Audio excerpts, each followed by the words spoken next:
I am thrilled to be here on behalf of the governor because as we say goodbye to one friend and welcome another, it's a really significant day in the history of the state of New York. And I want to just take this opportunity, first of all, to acknowledge some of our guests here today. Certainly Congressman Chris Gibson is here with his wife, Mary Jo. Thank you for participating here today. We also have Major General Brian Neal, the acting director of the Air National Guard. And of course, I cannot continue on without giving a special recognition to the wives who are here today, but have been standing with their men throughout their careers. A lot of uncertainty, a lot of ups and downs, a lot of travel, but they couldn't do it without the strong women who are at their side. So Sherry, again, once again, on behalf of grateful residents of the state of New York, thank you for your service, and I hope that you enjoy life in Washington, D.C. We were just chatting about the weather. The cherry blossoms are out. I was just down there. It's a little bit warmer, so as you begin your new journey, know that our hearts are with you, and thank you on behalf of the families that you touched in your special roles here as well.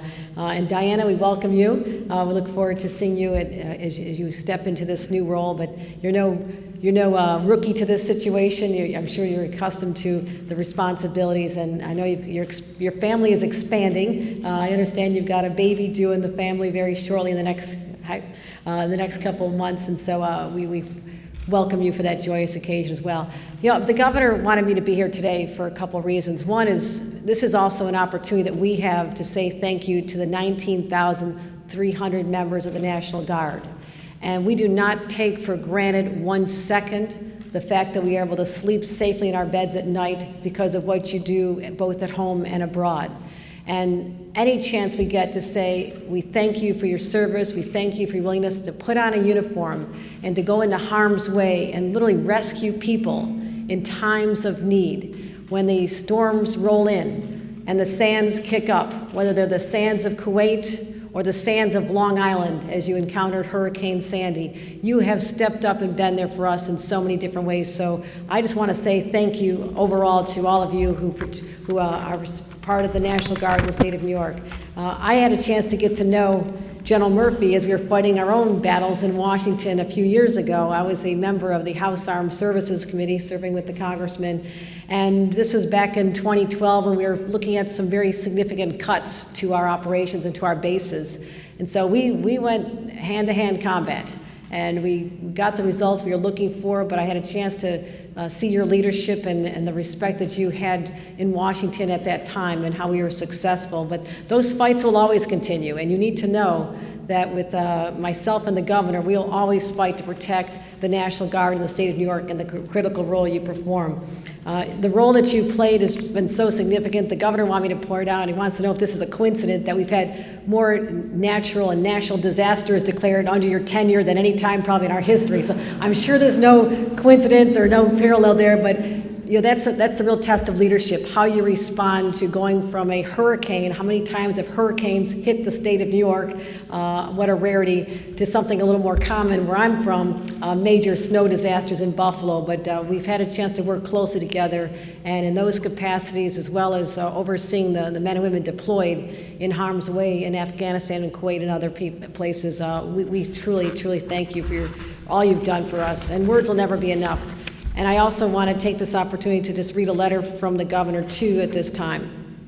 It is a pleasure to extend my greetings and appreciation as you conclude your successful tenure as Adjutant General of the State of New York, Adjutant General of the State of New York, as you prepare for your new role in Washington.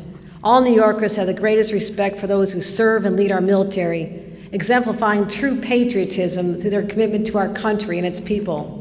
I join in applauding your exemplary record of accomplishment as commander of our state's military forces, providing trained and ready forces for both state and federal missions. Having carried out your duties with utmost proficiency, your command has been marked by strength in character and leadership you've displayed throughout your career. Such high standards of performance and responsibility are a positive reflection on you and all the proud men and women of the New York National Guard. I offer sincere congratulations as you further add to your distinguished record of service to our nation and wish you every success in the future. My warmest wishes to you and your family. Sincerely, Andrew Cuomo. Major General Murphy, on behalf of New York State, we thank you for your service.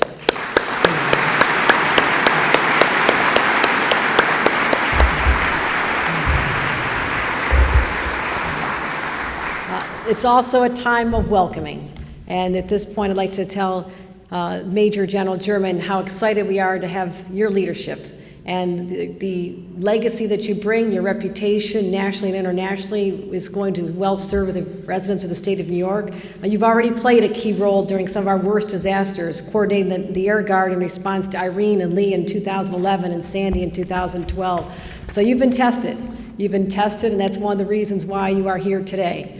And I'm proud also that your children have also put on the mantle of leadership and are willing to step up and put on on their uniform and protect us here in the state of New York and Syracuse and Schenectady as well. So I want to congratulate you and Diana for raising the next generation of patriots, people who care and love this country enough that they're willing to put themselves in harm's way, which is what every single person in this room does. So on behalf of the governor, we wish you well in your new post. I look forward to working very closely with you.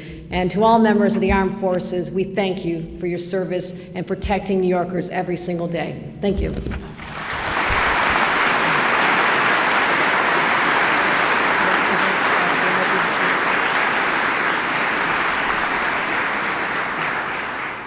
And on behalf of the governor, I have a gift to present you.